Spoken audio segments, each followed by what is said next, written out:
और महाराज दशरथ जी की अवस्था उम्र कितनी हो गई? 60,000 वर्ष की उम्र हो गई, लेकिन अभी तक कोई संतान नहीं है, बेटा नहीं है। तो महाराज दशरथ जी, उनको भी कोई परवाह नहीं है। एक दिन की बात है, श्री अरुंधति माता जो वशिष्ठ जी की धर्म पत्नी है, उन्होंने कहा वशिष्ठ जी से कि तुम्हारे जैसा गुरु सूर्यवंश का हो और तुम्हारा राजा परम धर्मात्मा परम भक्त महाराज श्री दशरथ, वो आज पुत्र के लिए तरस रहे हैं, उनके यहाँ कोई संतान नहीं है। क्या तुम्हें चिंता नहीं है कि आगे सूर्यवंश का कोई उत्तराधिकारी होना चाहिए या नहीं? श्री वशिष्ठ जी ने कहा हमारे राजा ने कभी हमसे कहा नहीं बेटा के लिए, उसे याद तो आए, चौथापन बीत गया, लेकिन भगवान नहीं अभी तक आए। तो अरुंधति गुरु माता ने कहा कि याद हम दिलवा देंगे राजा को। अब तो एक बार अपने बच्चों को लेकर के, छोटे छोटे नाती पोतों को लेकर के और पहुंची हैं अरुंधति जी महाराज दशरथ जी के घर में। वशिष्ठ जी की पत्नी हैं, उन्होंने अपने बच्चों को रुला दिया महाराज दशरथ जी के भवन में, महाराज दशरथ जी के ही सामने। तो राजा ने पूछा गुरु माता बालक बच्चे क्यों रो रहे हैं? कहा राजन, इनका रोना कोई बंद नहीं कर पाएगा। क्यों, क्या कारण है? कारण ये है कि हम कहते हैं इनसे कि पढ़ो तो ये पढ़ते नहीं हैं। तो कहा फिर बताइए कैसे पढ़ेंगे? गुरु माता तुम कहो तो तुम्हारे पुत्रों को हम महाराज यहाँ नहीं देवगुरु बृहस्पति से पढ़वा दें, आप बताओ तो सही। कहा नहीं ये कोई बात नहीं है। तो फिर क्या बात है? क्या हम इनसे पढ़ने के लिए कहते हैं? तो ये कहते हैं कि पढ़ कर के हम क्या करेंगे, क्योंकि हम कौन की पुरोहिती करेंगे, हम पुरोहित किसके कहे जाएंगे? क्योंकि पिताजी के तो शिष्य महाराज दशरथ जी हैं, और हमारा शिष्य कौन बनेगा, हमारे द्वारा कौन पूजन करवाएगा? क्योंकि महाराज दशरथ जी पर कोई संतान ही नहीं है, तो पढ़ लिख करके भी हमें करना क्या है? तो महाराज आपके कोई बेटा नहीं है, इसलिए हमारे बेटा बच्चे ये पढ़ने के लिए रहे जा रहे हैं आपके संतान के बिना। आज महाराज पहली बार, एक बार भूपते मन माही रामा हो रामा, एक बार भूपते मन माही रामा हो रामा, वही गिलानी मोरे सुत नाही रामा हो रामा, वही गिलानी मोरे सुत नाही रामा हो रामा। आज पहली बार जीवन में गिलानी हुई कि मेरे कोई बेटा नहीं है। एक बार भूपत बनवाए और एक बार इंद्र के यहाँ से, इंद्र के मित्र हैं महाराज दशरथ जी, वहां से इंद्र के सिंहासन पर बैठ करके, क्योंकि इंद्र इनका इतना सम्मान करता है, इंद्र अपने आधे सिंहासन पर महाराज दशरथ जी को बिठाता है। सन्मुख हो जी सुरपत ले ही अर्ध सिंहासन आसन दे ही। लेकिन महाराज दशरथ जी जब उठ करके वहां से अपने अयोध्या जी के लिए आए इंद्र के स्वर्ग से, तो महाराज इंद्र अपने सिंहासन को धो रहे थे, धुलवा रहे थे। कोई कारण मन में विचार आ गया महाराज दशरथ जी के मन में कि कुछ कह नहीं पाए, इंद्र से जरूरी बात करनी थी। तो जब महाराज दशरथ जी लौट के गए तो इंद्र सिंहासन को धुलवा रहे थे। पूछा ये क्या हाल है, क्यों सिंहासन धुलवा रहे हो?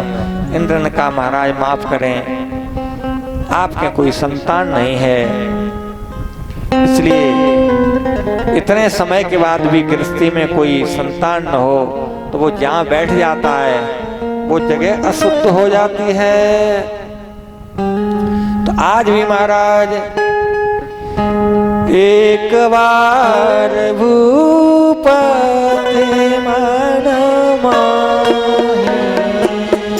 एक बार भूपति मन माहे, एक बार भूपति मन माहे, एक बार भूपति मन माहे, एक बार भूपति मन माही,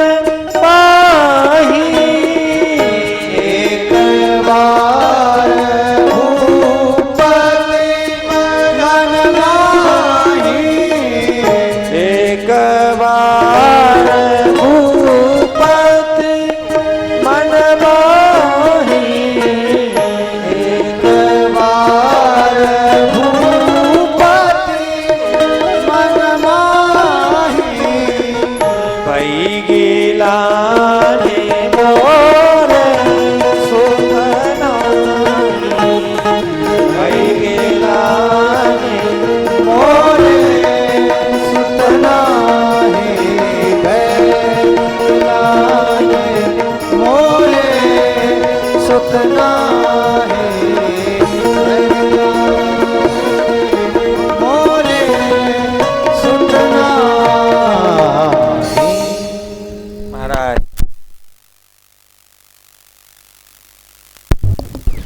आज गिलानी हुई तो कहा क्या करें। तो आज महाराज गुरु गृह गए तुरंत महिपाला और चरण लाग कर विनय विशाला। आज गुरुजी के घर पहुंचे हैं और चरणों में जाकर के प्रणाम किया है और लिख रहे हैं कि निज दुख सुख सब गुरु ही सुनायो, तब वशिष्ठ बहु विधि समझायो। अपना दुख सुनाया और सुख सुनाया गुरुजी को, वशिष्ठ जी ने समझाया। तो गुरुजी को अपना दुख और सुख क्या सुनाया। आजकल हम लोग भी अपने गुरुजी के पास जाते हैं ना, लेकिन हम अपनी दुख की बात तो सुनाते हैं लेकिन सुख की बात नहीं। जिंदगी भर खूब मौज में रहे, खूब मजा काटे, तो कभी गुरुजी के पास नहीं। और कोई दुख आ गया तो गुरुजी बड़े परेशान, बड़े परेशान। अरे भैया, ऐसे लोगों को कभी लाख एक आध लाख का कोई कभी घाटा हो गया था, तब से हजारों 20 लाख का फायदा हो गया, लेकिन उसे अभी नहीं भूल रहा है। एक बार घाटा हुआ था, एक बार नुकसान हुआ था, एक बार ऐसा हुआ था। तो भाई दुख भी ऐसे के यहाँ जाके दुखी हो जाता है कि हम तो कब के चले गए, लेकिन अभी नहीं छोड़ रहा है। ऐसा बेकार व्यक्ति पीछे पड़ा है कि रोज बुलाता रहता है कि आ जाओ आ जाओ। तो दुख भी सुनाया और सुख भी सुनाया है। कुछ लोग तो गुरु इसलिए बनाते हैं शायद, है कि चलो एक भाई हमारे पास भी एक चेला बन गए। उन्होंने कहा कि हम जब चेला बन गए तो फिर हम उन्हें चेला की तरह समझाने लगे। तो कहा कि नहीं, हमने इसलिए चेला नहीं बनाए हैं, इसलिए बनाए कि वहाँ हम पूजा पाठ करवाते थे तो पंडित जी बोलते थे कि गुरु के बिना कुछ लगता नहीं है। तो हमने कहा फिर तो बना नहीं पड़ेंगे, तो अच्छी बात है। तो हमने कहा और कोई क्या, जैसे कभी कभी यूं किस्म भी खाने की जरूरत पड़ जाती है, तो फिर तो ठीक है, अच्छी बात है। किस्म भी सौगंध गुरु जी की खाते रहो, है। एक चेला की दुकान थी कपड़े की, और कपड़े की दुकान पर गुरुजी पहुंचे। गुरुजी को बढ़िया चेला ने मिठाई खिलाई, सुंदर ठंडा पानी, जून के महीना में पहुंचे, ठंडा पानी पिलाया। और उसके बाद में ग्राहक आ गया कपड़े लेने के लिए। तो ग्राहक ने कहा कपड़ा भाई जो मांगा वो इसमें ऐसा कपड़ा दिखाया और पूछा क्या रेट है। तो बोला दुकानदार कि इसकी रेट 2000 रुपया मीटर है। कहा इतना महंगा, तो सही बताओ इतना महंगा कपड़ा। तो बगल पे गुरुजी बैठे थे, गुरुजी के सिर पे हाथ रख दिया, गुरुजी की सौगंध खा रहे हैं, आज ही आए हैं, कपड़ा इतना ही हम रेट की रेट में दे रहे हैं, कोई मुनाफा नहीं ले रहे हैं तुमसे। उसने कहा, जो गुरुजी की सौगंध खा रहा है तो सही है। उसने महाराज 2 मीटर कपड़ा लिया, 4000 रुपए दिए और चला गया। गुरुजी ने पूछा, बेटा ये बता, बड़ा महंगा कपड़ा रखता है तू, 2000 रुपए मीटर कपड़ा था। उसने कहा, अरे गुरुजी 500 रुपए मीटर आया है। तो कहा, मेरी सौगंध खा गया तू? अरे गुरुजी रबड़ी खिलाई, आप आए तब, और ठंडा पानी पिलाया, और सौगंध के भी काम में नहीं आओगे तो फिर काहे बात के गुरुजी है? तो इसी से गुरुजी शायद बनाए जाते हैं। लेकिन धन्य है महाराज दशरथ जी, क्यों गुरु होते किस लिए हैं? परम गुरु राम मिलावनहार। गुरुदेव तो राम जी से मिलाते हैं, गुरुजी राम जी को मिलाने वाले होते हैं। महाराज दशरथ जी ने अपना दुख और सुख यही सुनाया। गुरुदेव, दुख ये है कि जिंदगी बीत गई है, अभी तक राम नहीं मिले हैं, ये दुख है। और सुख क्या है? सुख ये है कि राम जी तो नहीं मिले हैं, लेकिन राम जी को मिलाने वाले गुरुदेव मिल गए हैं।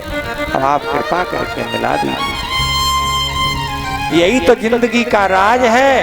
जिंदगी में जिंदगी का राज पाना चाहिए, और जिंदगी में जिंदगी को मुस्कुराना चाहिए, और जिंदगी में जिंदगी की शर्त यदि पूरी न हो तो फिर जिंदगी को जिंदगी से रूठ जाना चाहिए।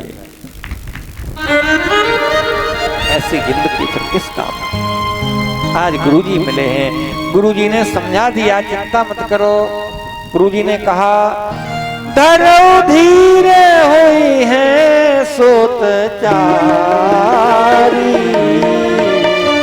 धरहु धीरे हुए हैं सोत चारी, त्रिभुवन विदित भगत भयहारी, श्रृंगीर से बसे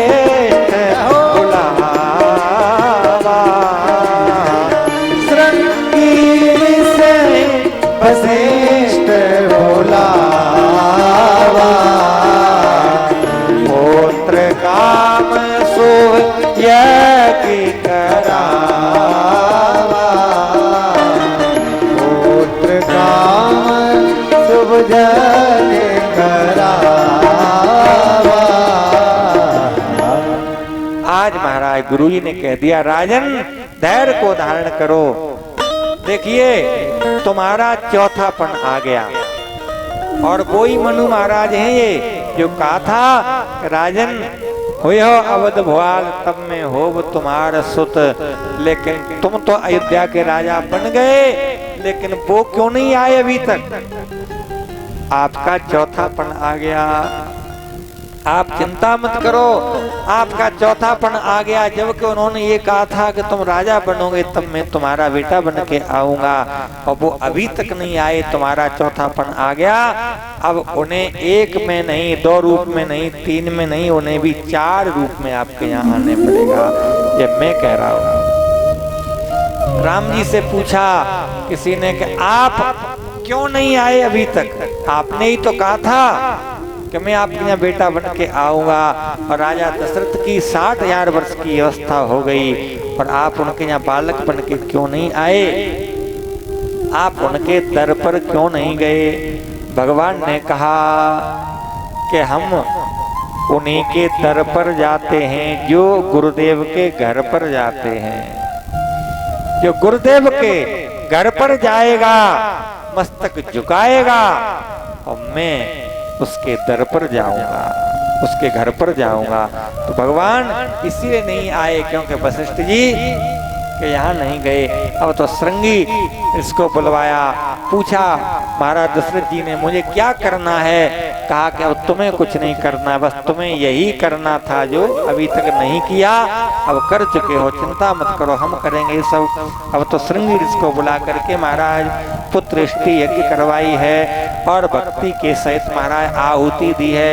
अग्निदेव प्रकट हो गए हैं आज, और खीर का पायस लेकर के प्रकट हुए और कहा, जो वशिष्ठ कुछ हृदय विचारा सफल काज भा।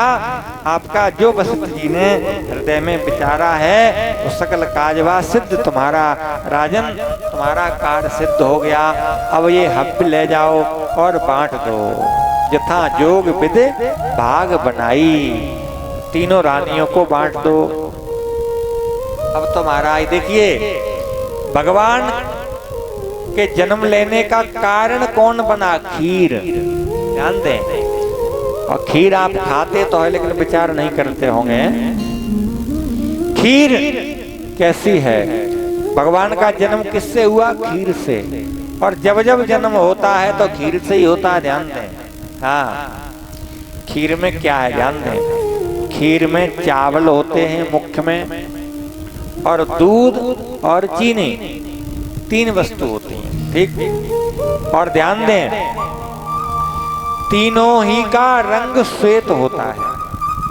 चावल भी श्वेत होते हैं, दूध भी श्वेत है, और चीनी भी श्वेत है।